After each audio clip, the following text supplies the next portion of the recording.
Bismillahirrahmanirrahim. Assalamualaikum warahmatullahi wabarakatuh. Alhamdulillahirabbil alamin wa bihi nasta'inu ala umuri dunya waddin. Wassalatu wassalamu ala asyrafil anbiya'i wal mursalin wa ala alihi wa ashabihi ajma'in, amma ba'du. Jamaah sekalian yang semoga selalu dirahmati oleh Allah Subhanahu wa taala. Alhamdulillah, pada kesempatan kali ini yang mana atas limpahan rahmat dan hidayah dari Allah Subhanahu wa taala semata, sehingga bisa kita lanjutkan kajian kita belajar bahasa Arab halaqah yang ke-23. Masih melanjutkan mempelajari kitab Durusul Lughah Al-Arabiyyah yang merupakan karya Imam Zarkashi dan Imam Syubbani rahimahumallahu ta'ala. Kita baca kalimat yang selanjutnya sebagaimana nampak di layar. Al-ustadzu bainas sabburati wal maktabi.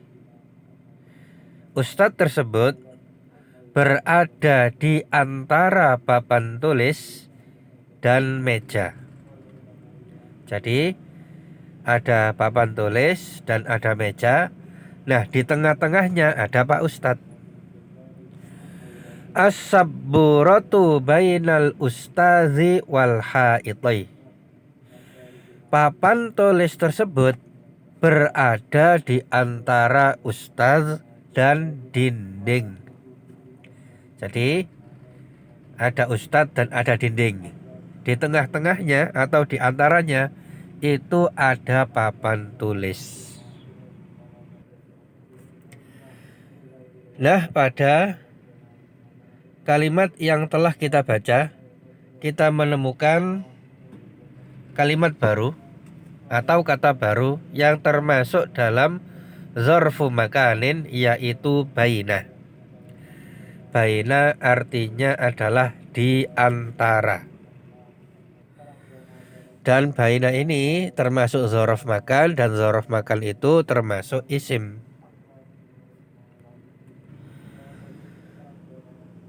Nah, sebelum kita pelajari lebih lanjut, mari kita membaca beberapa kosakata berikut.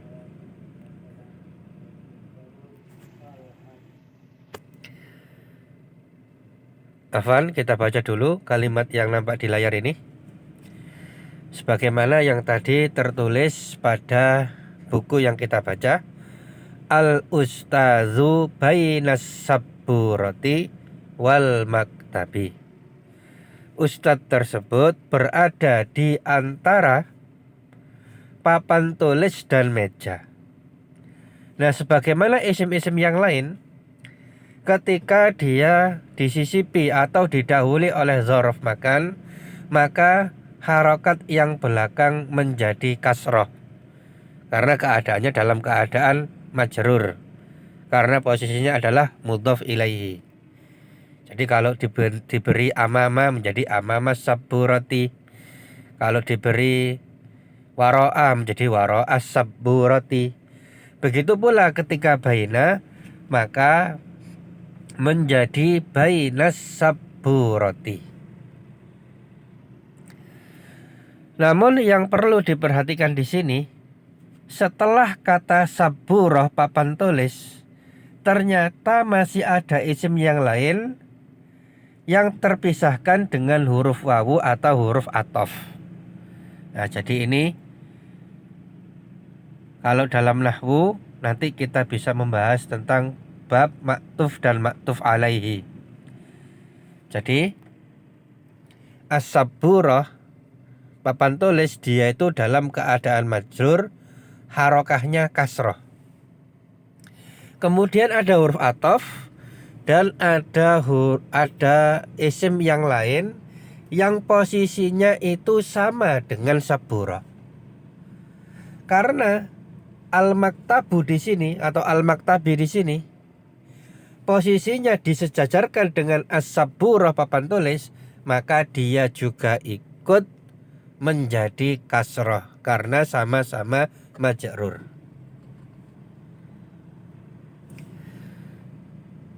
Jadi dua isim yang terakhir sebagaimana nampak di layar kami beri warna kuning di belakangnya, ya, yaitu as-sabburati dan al-maktabi.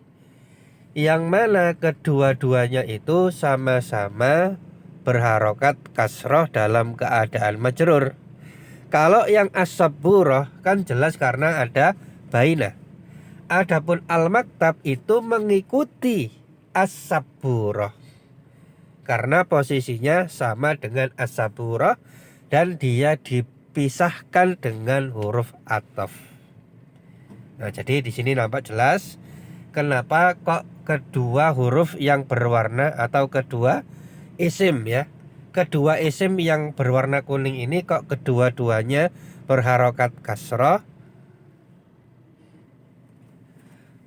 Karena yang pertama didahului oleh zorof makan, sedangkan yang kedua mengikuti yang pertama tadi.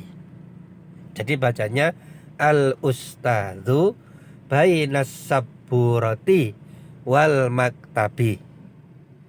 Bukan bainas sabburati wal maktabu, tidak, tetapi bainas sabburati wal maktabi. Jadi di situ ada papan tulis dan ada meja, dan ustadz tersebut berada di tengah-tengahnya. Posisinya ustadz berada di tengah-tengah di antara papan tulis dan meja.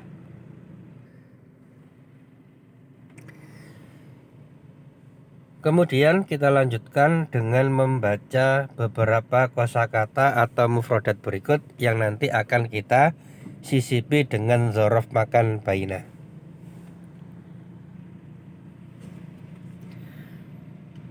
Kita baca masyriqun, maghribun, madinatun, qaryatun, nahrun, ghabatun, jabalun, bahrun, funlukun, matarun, tariqun.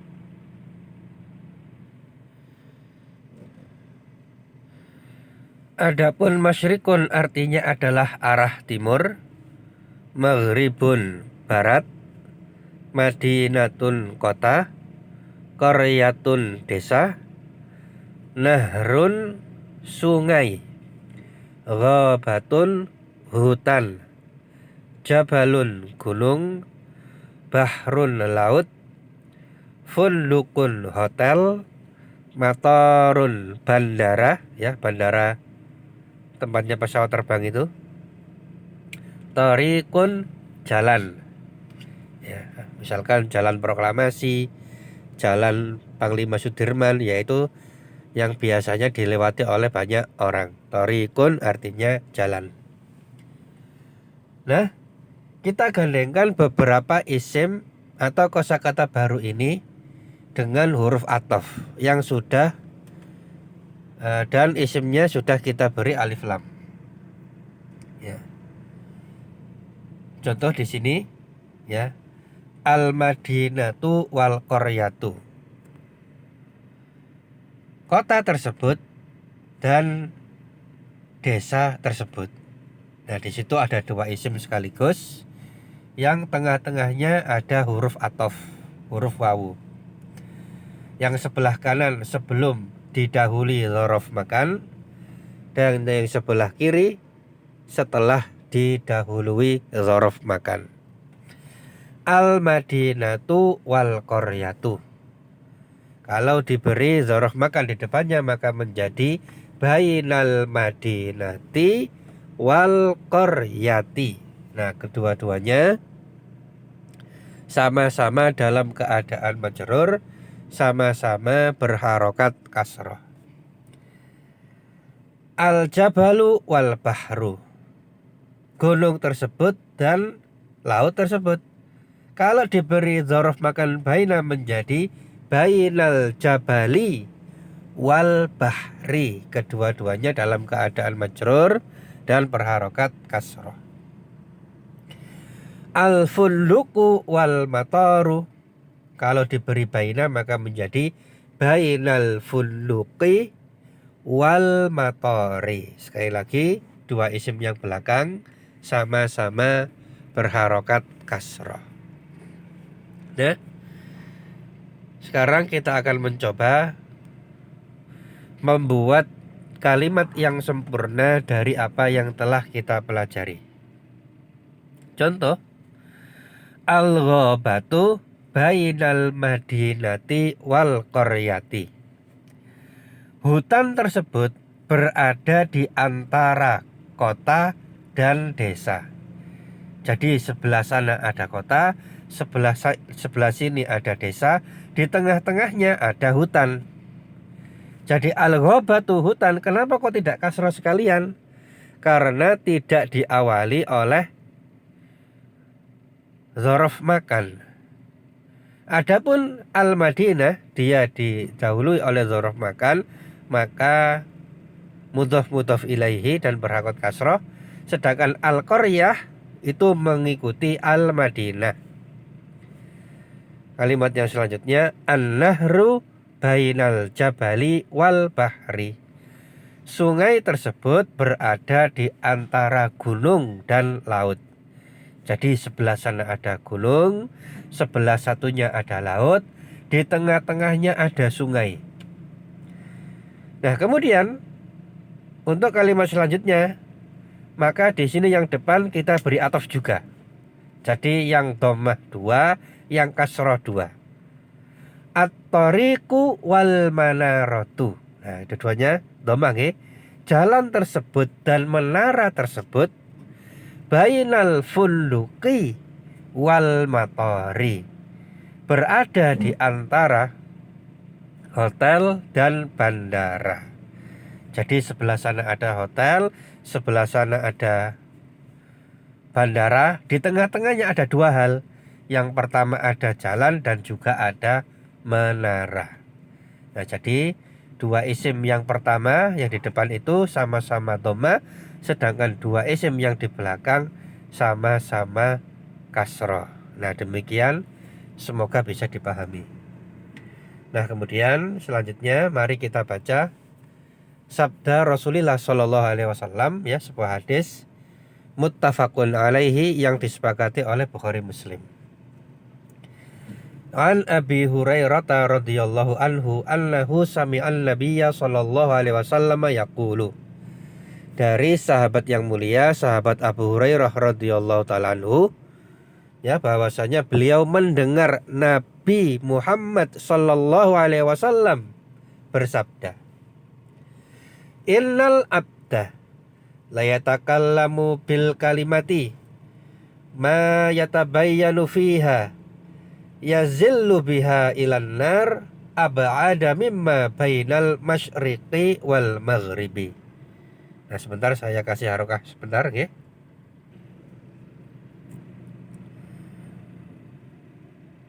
Jadi Rasulullah Shallallahu Alaihi Wasallam bersabda yang maknanya, sesungguhnya seorang hamba mengucapkan suatu kata yang ia tidak memperhatikannya, tidak difikirkan terlebih dahulu, tidak dipertimbangkan terlebih dahulu.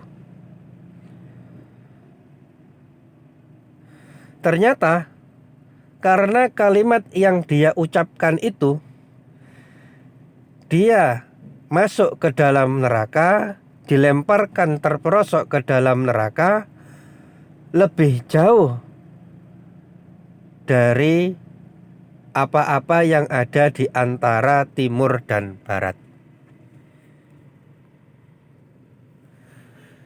Jadi dalam hadis yang mulia ini Rasulullah Shallallahu Alaihi Wasallam menjelaskan kepada kita tentang bahayanya dosa lisan. Jadi lisan itu kalau tidak dijaga maka akan sangat berbahaya.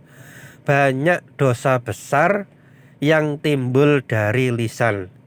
Di antaranya dusta, namimah, adu domba, kemudian mencela, kemudian juga ghibah, ngerasani. Banyak sekali dosa-dosa lisan yang merupakan dosa besar. Bahkan seseorang bisa jadi dia ngomong dengan satu kalimat yang tidak dia pikirkan, yang dia asal ngomong, ceplas-ceplos. Kalau bahasa kita asal jeplak. Namun ternyata itu adalah dosa yang sangat besar, sehingga menyebabkan dirinya terperosok ke dalam neraka sangat dalam, sangat jauh, yang jauhnya lebih jauh daripada timur dan barat. Nah, oleh karena itu kaum muslimin sekalian, dalam hadis lain Rasulullah Shallallahu Alaihi Wasallam bersabda, barang siapa yang beriman kepada Allah dan hari akhir, hendaknya berkata-kata yang baik saja. Kalau nggak bisa, maka hendaknya dia diam. Terlebih lagi, banyak di antara manusia yang menganggap perbuatan zalim itu hanyalah perbuatan fisik saja. Kalau mukul baru zalim, kalau ngelempar orang baru zalim, kalau mencuri baru zalim. Tapi ketika dia berkata dengan kata-kata yang menyakitkan, dengan perkataan dusta, dengan ngerasani, dia merasa tidak dosa. Padahal di antara dosa lisan itu adalah dosa yang sangat besar. Namun dosa besar ini ya dianggap remeh oleh sebagian manusia.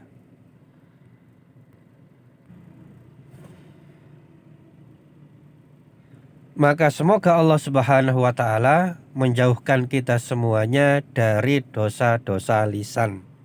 Semoga kita bisa menjalankan wasiat Rasulullah Shallallahu Alaihi Wasallam, berkata-kata yang baik saja. Kalau nggak bisa berkata baik, maka diam.